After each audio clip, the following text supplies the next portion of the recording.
Doctor ortho Ayurvedic oil and capsule, अब दर्द भी घुटने टेकेगा।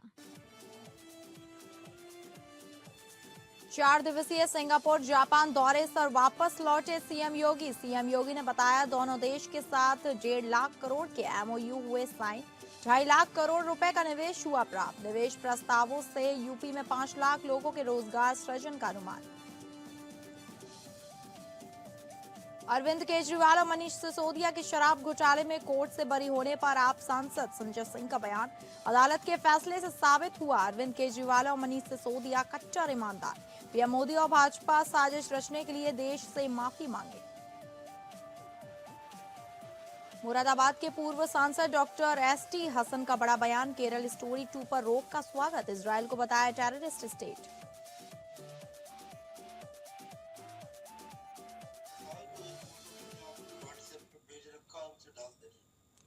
नमस्कार, मैं हूं डॉक्टर प्रसून। हिसाब किताब के इस खास शो में आपका स्वागत है। पाकिस्तान और अफगानिस्तान के बीच जारी तनाव अब खतरनाक मोड़ पर पहुंच गया है। गुरुवार देर रात अफगानिस्तान ने पाकिस्तान पर हमला किया और दावा किया कि इस्लामाबाद के मिलिट्री बेस सहित कई चौकियों को ध्वस्त कर दिया है, जिसके बाद पाकिस्तान के रक्षा मंत्री ख्वाजा आसिफ ने तालिबान सरकार के खिलाफ खुले युद्ध की घोषणा कर दी। दोनों देशों के बीच पिछले कुछ दिनों से भारी सैन्य हमले और हवाई हमले जारी हैं। आपको बता दें कि पाकिस्तान और अफगानिस्तान में युद्ध जैसे हालात का मुख्य कारण डूरल लाइन सीमा विवाद है। पाकिस्तानी सरकार का अफगान की तालिबान सरकार पर आरोप है कि अफगानिस्तानी धरती का इस्तेमाल पाकिस्तान के खिलाफ आतंकवाद फैलाने के लिए हो रहा है, जिसे तहरीक-ए-तालिबान पाकिस्तान प्रायोजित कर रहा है। पाकिस्तान ने तालिबान के खिलाफ ऑपरेशन गजब हिल हक शुरू किया है। ऑपरेशन गजब हिल हुक के तहत पाकिस्तानी वायुसेना ने अफगानिस्तान की राजधानी काबुल, कंधार, पख्तिया जैसे प्रमुख शहरों पर हवाई हमले किए। तालिबान ने दावा किया कि उन्होंने सीमा पर बड़े पैमाने पर जवाबी कार्रवाई की है और कई पाकिस्तानी चौकियों और सैन्य ठिकानों पर निशाना साधा है। तालिबान सरकार के प्रवक्ता जबीहुल मुजाहिदीन और अफगान रक्षा मंत्रालय ने पाकिस्तान को भारी नुकसान पहुंचाने का दावा किया। तालिबान का दावा है कि उन्होंने अब तक 55 पाकिस्तानी सैनिकों को मार गिराया है। तालिबान का दावा है कि अफगान बलों ने पाकिस्तान की 19 चौकियों और 2 मिलिट्री बेस पर कब्जा कर लिया है। तालिबान ने कुछ पाकिस्तानी सैनिकों को जीवित पकड़ने यानी युद्धबंदी बनाने का दावा किया और भारी मात्रा में गोला बारूद भी बरामद किया है। वहीं पाकिस्तान ने तालिबान के दावों को पूरी तरीके से खारिज कर दिया और अलग विवरण पेश किया।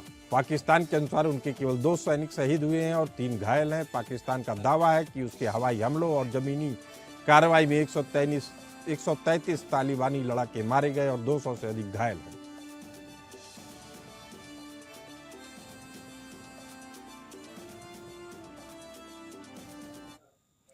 तालिबान के हमलों से घबराए पाकिस्तान का कहना है कि उन्होंने केवल आतंकी ठिकानों को निशाना बनाया है, जबकि तालिबान का आरोप है कि इन हमलों में महिलाएं और बच्चों सहित आम नागरिक भी मारे जा रहे हैं। तालिबान ने तो पाकिस्तान के एक अत्याधुनिक F-16 विमान मार गिराने का भी दावा किया। इस विमान को अमेरिका ने पाकिस्तान को दिया था। ऑपरेशन गजब हिल हुक या सत्य का कहर नामक ऑपरेशन पाकिस्तान ने 24 फरवरी 2026 की रात को शुरू किया। इसके पीछे पाकिस्तान का मुख्य तर्क यह है कि तालिबान सरकार यानी टीटीपी के आतंकियों को शरण दे रही है, जो पाकिस्तान में लगातार हमले कर रहे हैं। यह हमला केवल जमीनी नहीं है, बल्कि इसमें पाकिस्तान की तीनों सेनाओं का समन्वय देखा जा रहा है। पाकिस्तानी वायुसेना के ड्रोन JF-17, F-16 जेट्स ने अफगानिस्तान के खोस्त, कुनार, कंधार और काबुल के बाहरी इलाकों में भारी बमबारी की। डूरल लाइन के पास पाकिस्तान ने अपनी भारी तोपों से अफगान चौकियों पर गोले बरसाए। वहीं अफगानिस्तान की टोलो न्यूज रिपोर्ट में दावा किया गया कि अफगानिस्तान ने एक पाकिस्तानी विमान को मार गिराया जो अफगानिस्तान की हवाई सीमा में दाखिल हुआ था। तालिबान और उससे जुड़े सोशल मीडिया हैंडल्स जैसे AFD डिफेंस भी यह दावा कर रहे हैं कि उन्होंने एक पाकिस्तानी F-16 को मार गिराया है। हालांकि पाकिस्तान की सेना और सरकार ने विमान गिराए जाने की खबर को खारिज कर दिया। पाकिस्तान की माने तो उसके सभी लड़ाकू विमान सुरक्षित वापस लौट आए और कहा गया कि यह तालिबान की ओर से किया जा रहा झूठा प्रचार है।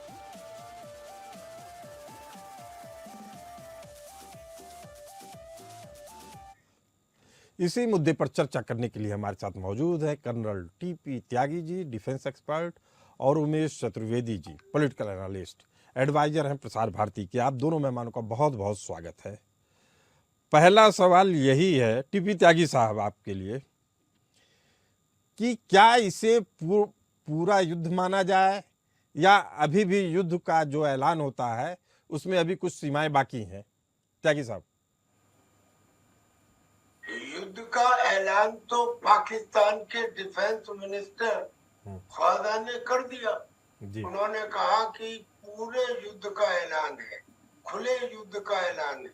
उन्होंने ये भी कहा कि हम कोई समुंदर से नहीं आए हैं, हम भी इसी इलाके के रहने वाले हैं। हम अफगानिस्तान के इन्स एंड आउट को जानते हैं।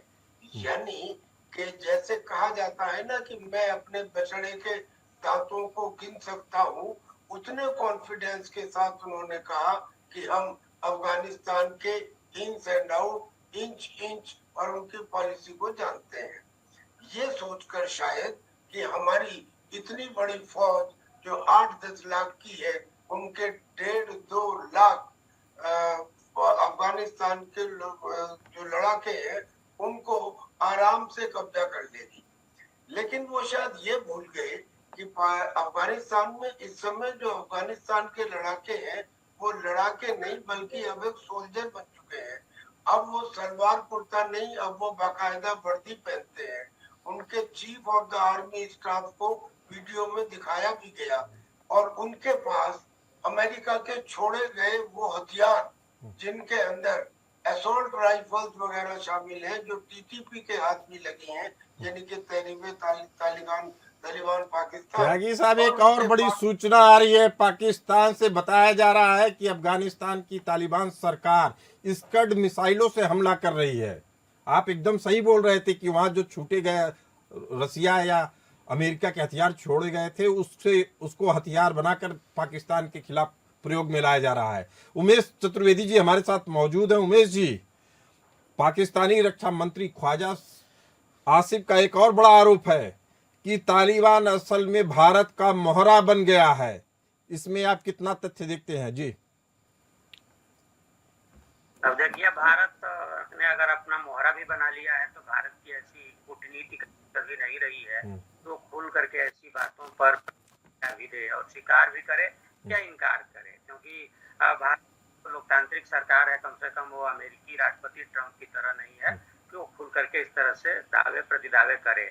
लेकिन निश्चित तौर पर जिस तरह से भारत को बगराम के एयरपोर्ट की देखरेख या भारत को एक तरह से बगराम एयरपोर्ट सौंपा है तालिबान ने, तो इससे पाकिस्तान की बौखलाहट स्वाभाविक है। पाकिस्तान बौखलाया हुआ है। बेहद अहम सवाल उमेश चतुर्वेदी जी, आपने बेहद एक बड़ा संकेत दिया है। लेकिन उसके बाद सवाल यही उठ रहा है कि अफगानिस्तान के रक्षा मंत्री की सीधी चेतावनी, पाकिस्तान के रक्षा मंत्री का युद्ध का खुला ऐलान, क्या यह बातें नहीं साबित कर रही हैं कि युद्ध अब केवल डूरन लाइन या अफगानिस्तान पाकिस्तान की सीमा तक सीमित नहीं रहेगा बल्कि पूरे दक्षिण एशिया को अस्थिर कर सकता है? दक्षिण एशिया को अस्थिर करने की बात थोड़ी ज्यादा होगी, क्योंकि पाकिस्तान की इतनी अभी हैसियत नहीं है और तालिबान नहीं चाहेगा कि पूरा मामला दक्षिण एशिया तक फैले। लेकिन इतना जरूर भारत सरकार पाकिस्तान जिस तरह से भारत के अंदरूनी मामलों में अपने आतंकी आउटफिट के जरिए दखल देता रहा है, उससे तो भारत का सरकार को तो छोड़िए आम नागरिक भी परेशान है। इसलिए आप देखेंगे कि पाकिस्तान ग्रंथि है, भारत में जैसे ही पाकिस्तान की चर्चा होती है तो एक खास तरह का उबाल आ जाता है। तो मुझे लगता है कि पाकिस्तान को भी इतनी समझ होगी और अफगानिस्तान की अभी ऐसी हैसियत नहीं है कि पूरे दक्षिण एशिया। उमेश चतुर्वेदी जी, अगर आपकी ये बात मान ली जाए तो डूरन लाइन का विवाद तो दशकों पुराना है। अचानक इसे युद्ध के स्तर पर ले जाने की पाकिस्तान को जरूरत ही क्या पड़ी? पाकिस्तान की असल में मंशा क्या है? जी, देखिए, पाकिस्तान जो है ना, आप देखेंगे कि जब बबरक कमाल की सरकार थी और उसमें जब सोवियत सेनाएं घुसी थी, आप वहां से देखिए 80 के पिछली 80 के दशक से। तो उस समय से जब था तो पाकिस्तान को सोवियत सेनाओं में जो कोल्ड वार का दौर था, सोवियत सेनाओं को रोकने के लिए अमेरिका ने पाकिस्तान को अपना एक बेस बनाया। और उसके बाद में जब देखेंगे कि तालिबान के भी जब खात्मे की बात हुई थी तो उस समय भी अमेरिका ने पाकिस्तान को अपना बड़ा बेस बनाया था। और इसी के चलते बाद के दिनों में आप देखेंगे कि तालिबान के उभार में भी पाकिस्तान का एक बड़ा वो रहा हाथ रहा। तो अब जो तालिबान जो कि मुख्यधारा की राजनीति में अपने को धीरे धीरे स्थापित कर रहा है और उसने पुरानी बात को, कंधार अपहरण कांड को छोड़ उसको भुला करके भारत की तरफ हाथ बढ़ा।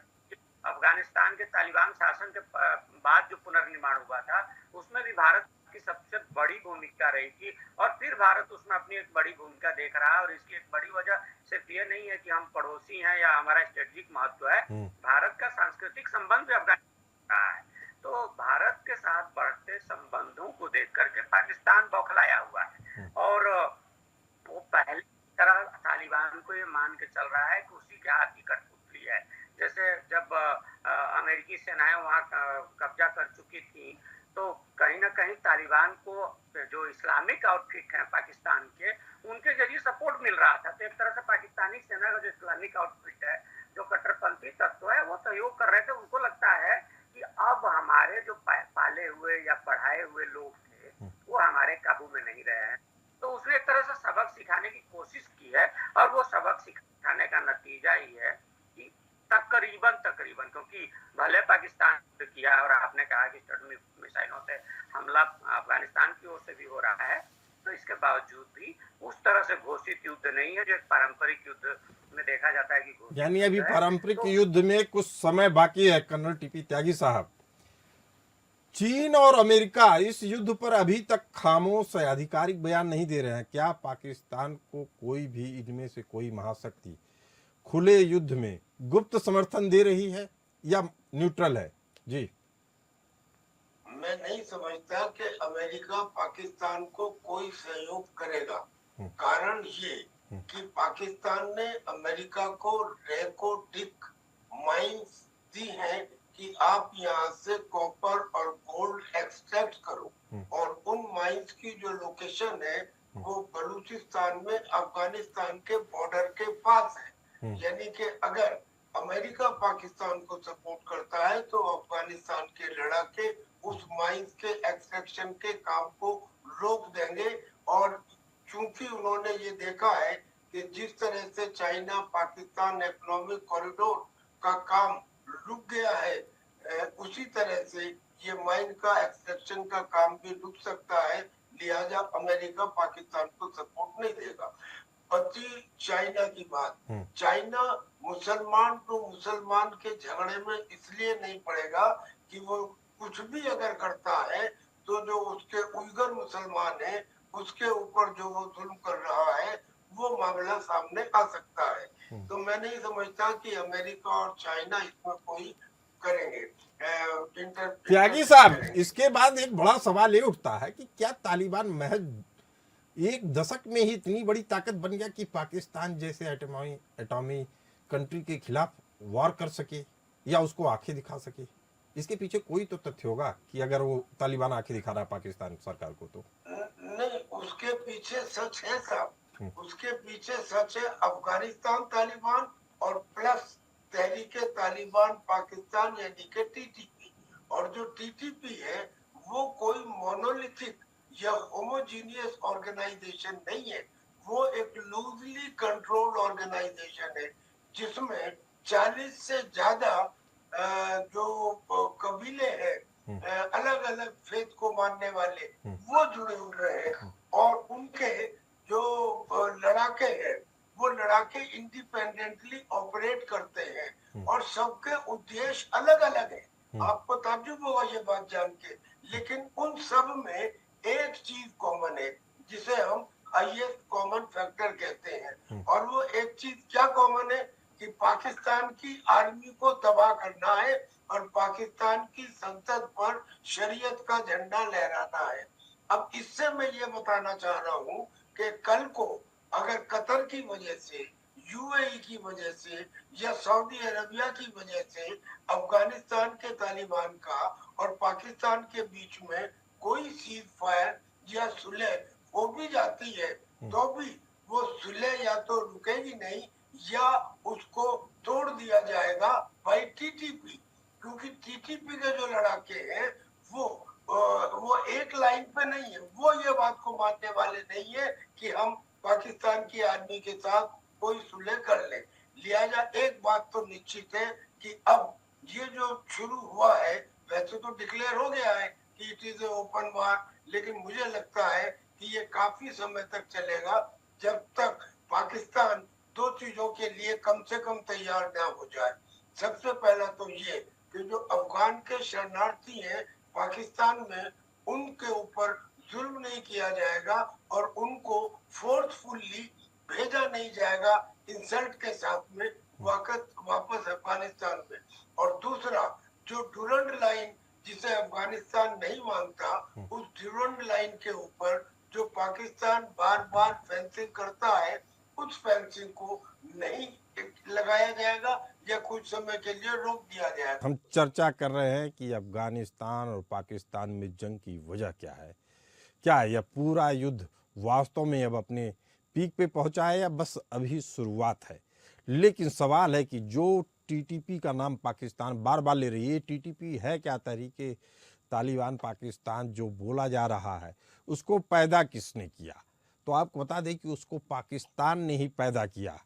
पाकिस्तान ने अपनी जेलों से जिन आतंकियों को छोड़ा था, आज वही टीटीपी के रूप में पाकिस्तान के लिए भस्मासुर बन गए हैं। लेकिन सवाल उठता है कि उनका तालिबान से संबंध बना कैसे। उमेश चतुर्वेदी जी पॉलिटिकल एनालिस्ट हैं, एडवाइजर प्रसार भारती हैं। ये संबंध क्या कहलाता है, इसे किस नजरिए से समझा जाए? उमेश जी, मैं तो अपने पहले ही वक्तव्य में बोला ना कि वो अमेरिका की कठपुतली बना और उस तरह से पहले सोवियत सेनाओं को रोकने के लिए अमेरिका ने दो तरह के काम किए, उतारा और पाकिस्तान में बढ़ावा दिया। पाकिस्तान चूंकि डायरेक्ट ऐसे बढ़ावा दे रहा था पैसे पर, तो एक संबंध बना। तो बाकी त्यागी जी बोली थे नहीं उमेश चतुर्वेदी जी, मेरा केवल ये पूछना है कि आखिर इस संबंध में दरार आई कहां से? तालिबान को अमेरिका ने पैदा किया, पाकिस्तान ने सपोर्ट किया, तो दुनिया को मालूम है। लेकिन तालिबान और पाकिस्तान में असल विवाद की वजह क्या है? मुझे लगता है कि असल विवाद की वजह ये है कि जब तालिबान को दोबारा जब सरकार राष्ट्रपति थे, अभी तक ट्रंप साहब के पहले जो राष्ट्रपति थे, उन्होंने जिस तरह से अमेरिकी सेना से अफगानिस्तान को खाली किया, वहां से हटाया, तो उसके बाद पाकिस्तान को ऐसा लगा था कि जो उस तालिबान की सत्ता आएगी तो उसके पर काम करे। लेकिन त्यागी अफगानिस्तान। उमेश जी, आपकी आवाज कट कट के आ रही है, दोबारा हम आवाज ठीक करके आपसे दोबारा जुड़ेंगे। टीपी त्यागी साहब, अब एक असल सवाल ये भी है कि इस युद्ध में पहली बार ऐसा लग रहा है कि दोनों तरफ से न महिलाओं का ध्यान रखा जा रहा है, न बच्चों का ध्यान रखा जा रहा है। युद्ध के नियम एकदम साफ हैं। इसमें अगर बात की जाए तालिबान की, तो वह भी उन नियमों का नहीं पालन कर रहा है जो युद्ध के समान नियम हैं यूनाइटेड नेशन के जरिए। ऐसे में क्या एक कबीलाओं की लड़ाई समझी जाए, या धर्म का युद्ध समझा जाए, या बेईमानों की लूट में हिस्सेदारी के लिए झगड़ा समझा जाए? त्यागी साहब, देखिए, धर्म का युद्ध तो इसे इसलिए नहीं समझा जा सकता कि इधर भी मुसलमान है और उधर भी मुसलमान है, तो वो लड़ किससे रहे? अगर मान लीजिए हिंदू होते या यहूदी, नहीं, वो अच्छा मुसलमान बनने की फिराक में है। कहते हैं सबसे सच्चा मुसलमान कौन है? शिया सुन्नी में भी तो यही हो रहा है, सच्चा मुसलमान कौन है? अब सच्चा मुसलमान अगर है तो फिर सवाल पाकिस्तान से पूछा जाएगा कि भाई आप अगर सच्चे मुसलमान हैं, आप अगर उम्मा की बात करते हैं, आप अगर इस्लामिक कोऑपरेशन की बात करते हैं, आप पूरे इस्लामिक जगत में अपने एटम बम को लेके इतराते हैं, तो अब कुछ सवालों का जवाब दे। पहला, आप क्यों गए थे जॉर्डन में पैलेस्टीनियंस को मारने के लिए? आपने 25,000 पैलेस्टीनियंस को वहां पे मार दिया। आपने बांग्लादेश के अंदर जिनको मारा वो भी तो मुसलमान थे, और वो एक दो नहीं थे, करीब करीब इन्होंने 30 लाख मुसलमानों को मारा और करीब 3 लाख औरतों को वहां पे इन्होंने बेइज्जत किया। तो ये जो मुसलमानों के ऊपर अटैक कर रहे हैं, इनको सच्चा मुसलमान कोई कैसे कह देगा? ये इनके ऊपर तो सबसे ज्यादा इस बात का दाग है। लिहाजा ये धर्म युद्ध तो बिल्कुल नहीं है। अब जो ये युद्ध है वो इस वजह से है कि टीटीपी ये चाहता है कि हम इनको हटा दें, यानी कि पाकिस्तान में हमारा राज हो। कैसे? क्योंकि टीटीपी तहरीक तालिबान पाकिस्तान अफगानिस्तान तालिबान का ही भाई है, और उसने अपने चार्टर के अंदर लिखा है कि हम अफगानिस्तान में तालिबान के रूल का समर्थन करते हैं। पाकिस्तान कह तो रहा है, मगर अब दबी आवाज में ये भी कहने लगा है कि तालिबान अफगानिस्तान में पूरे अफगानिस्तान के हेड नहीं है, वो पूरे अफगानिस्तान को नहीं संभालते, बल्कि अफगानिस्तान के कुछ हिस्से को संभालते हैं। अगर कुछ को संभालते हैं तो बाकी कौन है? अब बाकी उसमें आ जाते हैं इस्लामिक स्टेट, खोरासान और बहुत कई सारे फैक्शन। अब ऐसे में तहरीक तालिबान पाकिस्तान यानी कि टीटीपी का ये कहना है कि जैसे हम अफगानिस्तान में तालिबान का एक सत्र राज का समर्थन करते हैं, ऐसे ही पाकिस्तान में हमारा राज होना चाहिए, यानी कि यहाँ पर शरीयत लागू होनी चाहिए। धर्म के अंदर अंधे ये जो वहाँ के मुल्ला मुनीर है, ये शायद इस बात को कंसीडर भी कर लेते, मगर प्रॉब्लम ये है कि टीटीपी ये चाहता है कि जो एस्टेब्लिशमेंट है उसको बिल्कुल हाशिए के बाहर कर दिया जाए, यानी कि मुल्ला मुनीर की कुर्सी का सवाल है। ये है प्रॉब्लम बेसिकली। और टीटीपी ने तो ये कहा है खुल्लम खुल्ला, हमारे पास इतने हथियार है कि हम अगले 10 साल तक पाकिस्तान की आर्मी से लड़ सकते हैं, और इंशाअल्लाह हम इनकी पार्लियामेंट के ऊपर अपना शरीयत का झंडा अवश्य लहराएंगे। जी जी। ऐसी परिस्थिति के अंदर जी उमेश चतुर्वेदी जी, अंतिम सवाल तो यही है कि तालिबान सैन्य रूप से उतनी मजबूत नहीं दिखती है जितनी जमीन पर अब दिखने लगी है। इसके पीछे किसी का तो समर्थन मिल रहा है, चाहे भारत का मिल रहा है चाहे किसी और देश का, लेकिन ये तय है कि यह रणनीति भारत को सुहा रही है। जिस आतंकवाद को भारत में ये प्रायोजित करते थे पाकिस्तान वाले, आज उसी से त्रस्त हैं। ऐसी स्थिति में भारत सरकार क्या अफगानिस्तान के मुद्दों को छोड़ के अलग होकर मूक दर्शक की तरीके से देख सकती है, या उसमें कुछ समर्थन दे रही है? जी, मैं फिर से स्पष्ट करना चाहूंगा कि भारत की नीति कभी भी सीधे सीधे दो देशों के युद्ध में किसी भी तरीके से एक हिस्सा बनने की नहीं रही। तो भारत मूक दर्शक तो नहीं रह सकता, क्योंकि भारत के भी हैं, और आप जानते हैं कि भारत से अफगानिस्तान का सांस्कृतिक रिश्ता है, और अभी भी तमाम लोगों के बाहर जाने के बाद भी अभी भी भारतीय सारे लोग वहां रहते हैं। तो मुझे नहीं लगता कि पाकिस्तान अफगानिस्तान के मामले में उमेश जी, जो बड़ा सवाल यही है कि ये युद्ध अगर आगे बढ़ा और पूरा युद्ध हुआ तो साउथ एशिया के भी जो रणनीतियां हैं वो प्रभावित जरूर होंगी। पूरा साउथ एशिया उस युद्ध की विभीषिका में जल सकता है। ऐसे में भारत तब कहां खड़ा होगा?